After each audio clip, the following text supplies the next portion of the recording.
Hi everyone, it's Matt from The Pen Habit.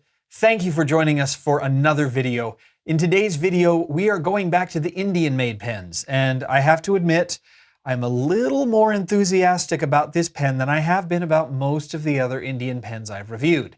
A lot of those other pens I've reviewed were very cheap pens, both cost-wise and in terms of production quality. This is a much nicer pen from Ranga Handmade Pens, but it was purchased from Peyton Street Pens in California. And so they've worked with Ranga to get a stock of them here in the US. You can also order them directly from Ranga out of India and off of eBay, and they'll ship them to you. But I figured it would be faster and in the long run a little safer to order them straight here, since I'm in the US, to order them from the US. Comes in a box like this, you open it up, and inside you find one of these beauties. Now, this is the Ranga model number 3 Oversize. So this is a large pen. It's styled somewhat after the Parker Duofold, so it's flat top and bottom. The clip here is a fairly sturdy clip. You can get it in either silver or gold finish. I got the gold finish. Pen is made out of ebonite, and one of the neat things about these Ranga pens is they come in a whole range of ebonite colors. They've got tan, brown, green, black, red, ripple, and mottled, and they have those in both glossy and matte finishes. I got the glossy finish of the red ripple ebonite here. And for those of you who are into vintage pens and want to see how the ebonite compares, let me put them side by side. This is a 1929 Waterman's Ideal number 7. You can see that this vintage ebonite is much more highly figured.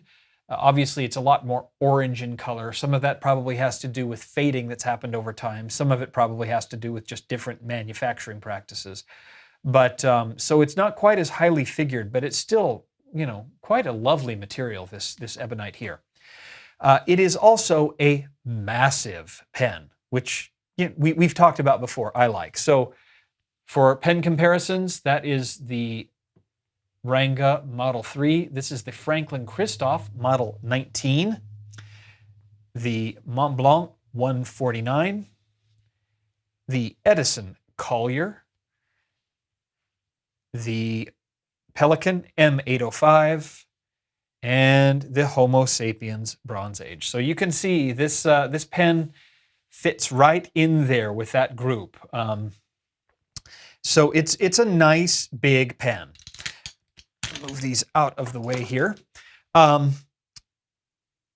finish is nice and glossy. There are a couple of flaws in the materials, and I don't know if you can see that here or not. You get there's a little pit in the material, and there are a couple of little gouges right here around the clip. Minor little things. This is a pen, I suspect that if you want a pen that's never going to show any wear, or that comes to you in absolute pristine condition, this might not be the pen for you. This does have a feel of a handmade pen as opposed to a mass-manufactured pen. You can see the seam and feel the seam slightly right up here on the cap.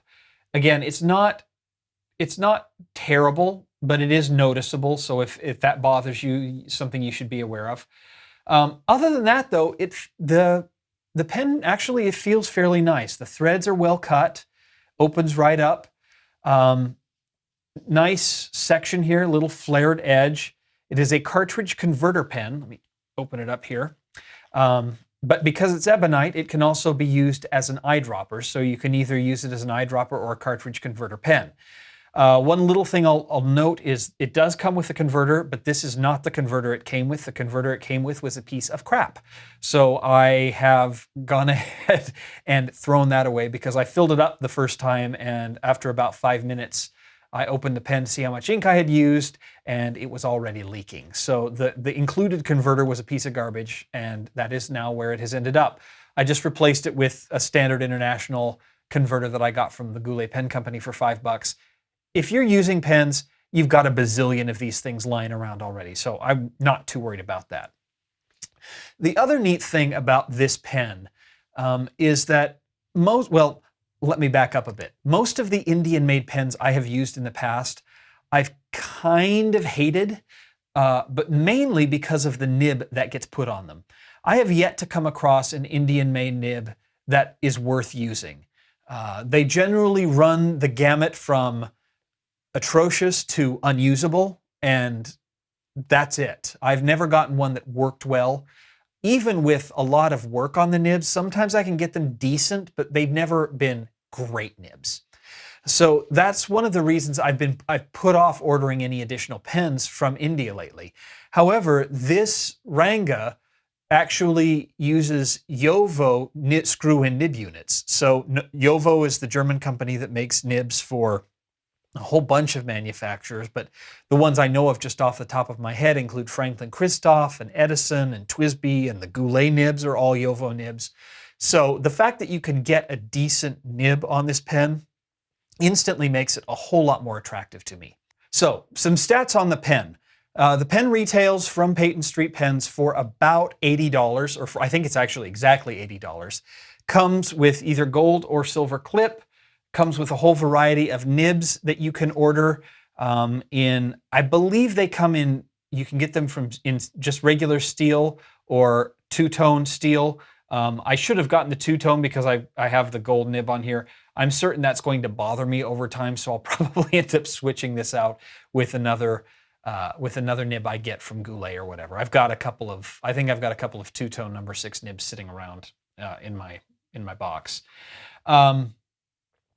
In terms of measurements, as I mentioned, it's a big pen, so you're looking at 148 millimeters capped. Uncapped, it's still a very respectable 137, so I certainly don't feel a need to post it. It can be posted, however, but if it's posted, you're looking at a very long 173 millimeters. It's very light, though. Despite the size of this pen, it's only 16 grams in weight. Total of 26 with the cap, and that is with the Schmidt style converter and ink. So it's a fairly light pen. So if you like a big pen that's light for extended writing sessions, this is one you might want to consider. And the feel of the Ebonite, I love the feel of Ebonite. It's just got that warm feel. It almost like it doesn't, but it feels almost like it kind of adapts to your grip. It doesn't feel hard and cold like some of the other materials you might use. Diameter, you're looking at a 14 millimeter barrel, a 15.7 millimeter cap, and the center of the section runs about 11.7 millimeters. So it's a wide section, but I suspect you can get narrower if you hold it down here, or wider if you hold it up here. The threads aren't sharp, so holding it up here wouldn't bother me at all, but I hold mine right here and it works out very well for me.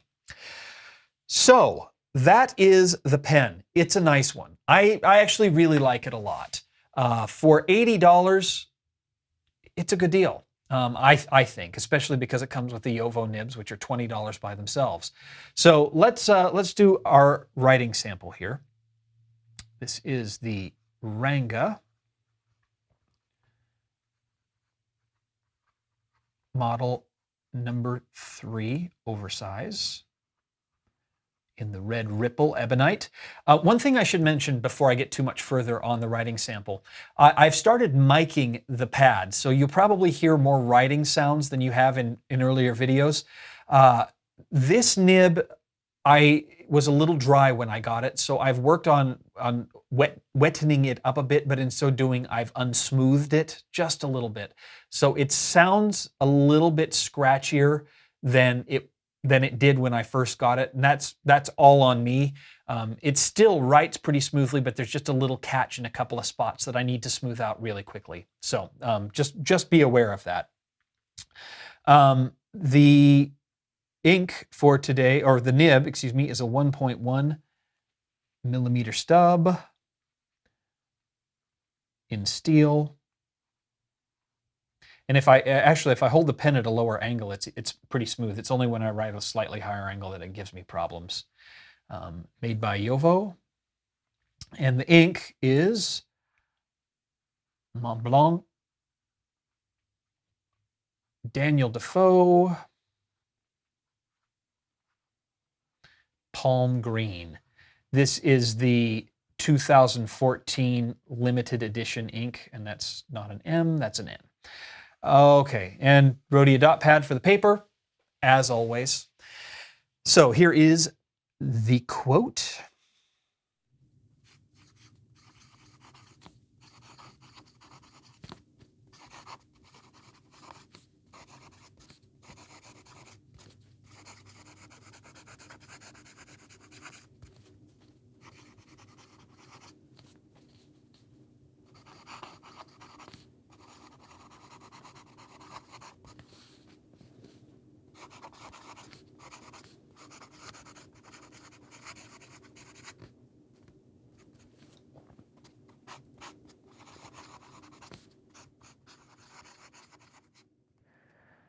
So it writes quite well. It wrote quite well before, but it was just a little drier than I prefer. I wouldn't have considered it a dry nib. I would have considered it a very moderate nib. And that's actually pretty consistent with most of the Jowo nibs, especially the TWSBI and Edison nibs that I see, is they come just a touch drier than I prefer. But it was pretty smooth when it came. No hard starts, no skips, no baby's bottom problems. I think most of the this, and it's not even scratchy, but feedback that I'm getting right now is because I widened the tines and the inner edges of those tines aren't quite as smooth as I would like them. So I'm going to tackle them with a little bit of micro mesh here, probably as soon as I'm done with this video. So in terms of other writing, nice. You know, let's show you the. It's a decent wetness. It's still not terribly wet, but you can see I'm getting some great shading where the ink pools, which it does at the bottom of strokes and things like that. Nice line variation on the stub.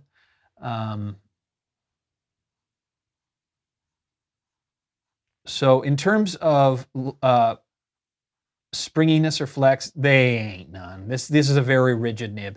You can coax a little more ink out of it, as is often the case, but you know, these Jowo steel nibs, there's no give to them. They are very rigid nibs. You know, the upside down writing, it's very dry. It's not too scratchy, actually. It actually does a decent job upside down. But for the most part, you know, I just haven't had any issues with this writing at all. It's quite lovely, a nice solid ink flow, but not too much so. I have not tried this pen as a eyedropper, so I would be interested to see if filling it up as an eyedropper has any impact on the ink flow at all versus using a converter. It may be a little bit more ink flowy, but considering that eyedroppers also come with their own host of issues such as burping, it's not something I have been all that interested in doing. Plus, if I'm going to use a pen as an eyedropper, I kind of want to know how much ink is in there, and since there's no ink window or anything, this probably is not one that I would use as an eyedropper. So, I like this. I wouldn't consider this one of my top pens, but this is certainly in the middle of the pack of my pens. I don't hate it, I don't love it, I just really like it. And for 80 bucks, I think this is a good deal, because you're not going to find an $80 Ebonite pen with a Jowo nib. New pen. You might find some old Ebonite, but that comes with its own host of issues too. This is quite a lovely pen. It writes well. It's very comfortable in the hand. It's nice and light. It's well made-ish. It's not. You're not going to get that same really intricate level of detail you get from an Edison or a Franklin Christoph. But frankly, this is more along the lines of those kind of pens. It's a turned pen, not an injection molded, mass manufactured pen like a TWSBI, which the TWSBI VAC 700 is also $80. So in comparison, I actually like this a little better than the TWSBI VAC 700. A, because I'm not a huge fan of the VAC filling system, and B, because I love the material.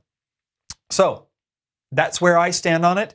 If you'd like to join the conversation, give your own thoughts or ask questions, head over to penhabit.com and you can look at the rest of the photos, ask questions over there.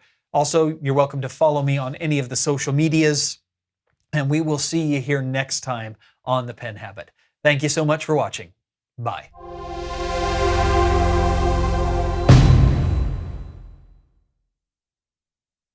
But I don't want to be a pie. I don't like gravy.